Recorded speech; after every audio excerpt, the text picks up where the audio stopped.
Hello everyone and welcome back to another episode of Article of the Week. Today we'd be talking about indigenizing the university and what are the challenges that we are going to face if we actually go forward and indigenize the university. Now of course, this article that I read was centered around Canada, but I believe that after listening to this video, you might be able to draw some inferences of this process going on in your country as well. Now before I start, I just want to highlight that this might be a very controversial issue for some of you people. After all, we would not be covering it in Article of the Week had it not been controversial in the first place. But that being said, let's lay some ground rules here. Now, the Canadian Political Science Association recognizes three different meanings to the word indigenization. So the first one right here is symbolic recognition of indigenous cultures. The second one that we are going to be talking about is a greater inclusion of indigenous people and content in existing university structure.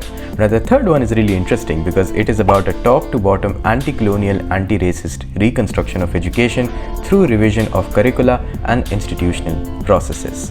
Let's break them all down one by one. Now the first one is really easy to understand. Symbolic representation of indigenous culture. That may include labeling a part of the university after some indigenous leader, after the fact that they actually gave up their land for the university to be constructed there in the first place. However, this leads to a problem, and the problem is that there have been ceremonies held in these particular parts, again as a symbolic dedication, as a symbolic representation of the indigenous culture, where women have been asked to not attend, either because the indigenous people do not appreciate women being a part of these ceremonies, or because the women were menstruating at that particular time when the ceremony was being held. This of course flies in face of almost all the anti-misogyny practices, guidelines and rules put into place within these very universities to make sure that women receive an equitable opportunity to induct themselves into any sort of program that's happening. Now the second one that we have right here is the inclusion of indigenous people and their culture within the existing academic curriculum. Now this has flown in the face of logic before as well, when there was this one particular professor who had some form of Native American lineage, and he argued that the only reason he was not selected in an interview was because of his heritage, and he made that claim, and the university had to actually reassess his entire application. They had to reject someone else and they had to accept this person. But of course, this very process created a lot of problems within the existing staff, and people were not very much willing to interact with this guy, so all of them were forced to sign a contract that said that they would actually treat this particular person with respect and as a fellow colleague. Now of course, this is the kind of argument that has also been put into place against good practices out there, such as the affirmative action practice. But of course, all practices, whether good whether bad, comes with their own pros and cons. Now the third view is the one that creates the most uproar, because it talks about forced anti-colonization and anti-racist practices being put into place in order to replace the ordinary existing structures within the university. The problem here is that this view recognizes that almost all science, all empirical based observation is being viewed through a colonial mindset in the very first place, and it talks about a rapid overthrow of such metrics such as publications and books written for different kinds of processes and different kinds of academic advancements, such as simply being promoted from an associate professor to an assistant professor. In fact, there was this one very interesting case of a lady who refused to publish any papers because she said that her traditions, her indigenous traditions, relied more on oral communication, and hence she would want her knowledge to be spread through oral communication alone, and she would not partake in any kind of publishing, and hence the metric that was being used to judge her academic ability is problematic, because she would of course not be going to publish any kind of papers out there. Now this view actually creates a little bit of a problem, because this means that Western science is completely constructionist and it is completely derogatory. Now of course, indigenous cultures do realize that empirical observations are important as well, but they also rely a lot on inferences and of course revelatory knowledge. Only the first one here comes anywhere close to the scientific method that the academia is currently following, and that too with its own caveats. I mean, there is no controlled hypothesis here, there is no null hypothesis here, there are no confounding variables being kept away from the experiment, and hence nothing can be causally explained. Everything at best is a correlation. Now, of course, it was very interesting for me to see the third kind of knowledge fly against the face of science, and that was the revelatory experiences, of course, that talk about how some information can simply be understood after it descends upon someone's mind. Now, me being a theist, I of course believe that this is possible because it has happened with prophets in the past. I am a believer in the world of Islam.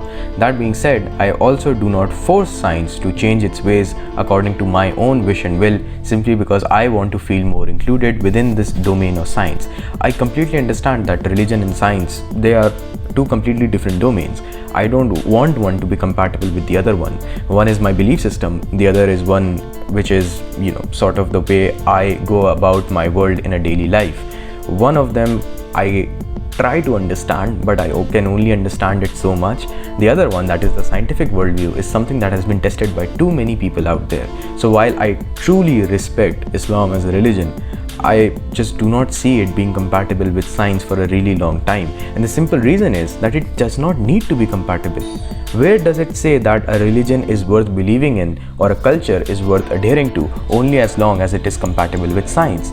And hence, I do not think that science should be forced or should be expected to change its ways in any way possible. Of course, some academicians still believe that indigenous cultures were the first one there when it comes to communism or proto-feminism.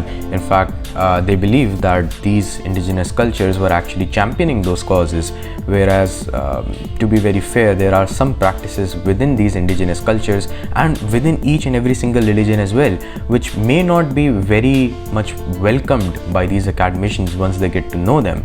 And even the fact that a true pure science guy, such as like a biologist or a chemist or maybe somebody who is a doctor, they would never rely on somebody who was backed by knowledge of an indigenous culture. Now, you can say that this is like a racist ideology, but I believe that this is simply the acceptance of the fact that there is some other person out there who may not have read all the prerequisite material required to actually give sound advice on a particular topic.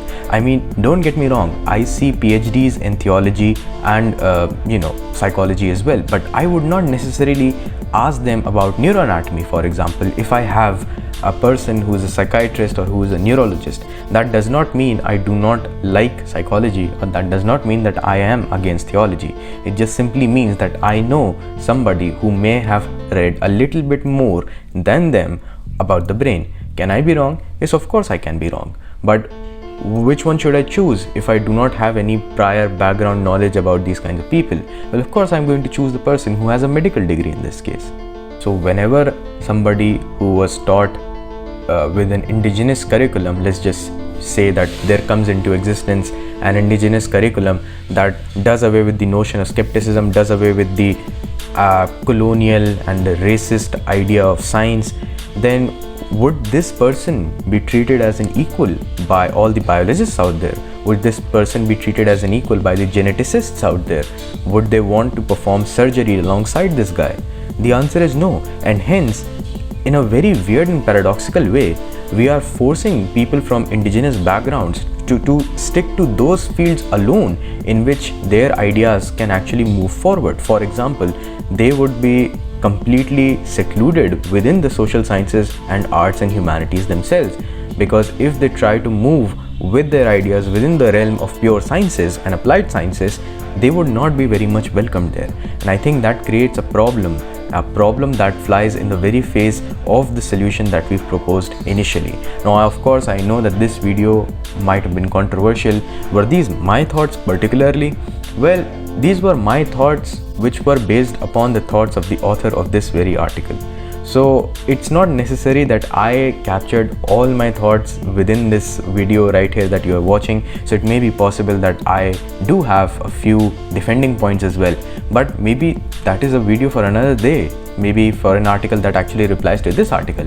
By the way, if you're interested in reading the article yourself or reading the summary of the article, it's down below in the description box, so you can just go and read it for yourself. So I really hope that I did not end up unnecessarily offending someone. I apologize if some of my words would have sounded a little bit harsh. It's just that I record these videos on the fly I did not mean to offend you for no good reason out there. It's just that I am basing my opinions upon this article that I have read, which is linked down in the description box below. And of course, if you think that I'm wrong, please do tell me, please do educate me down in the comment section below. And if you agree with me, do let me know about that as well. That's all for Article of the Week. I'll see you next Sunday. Take care.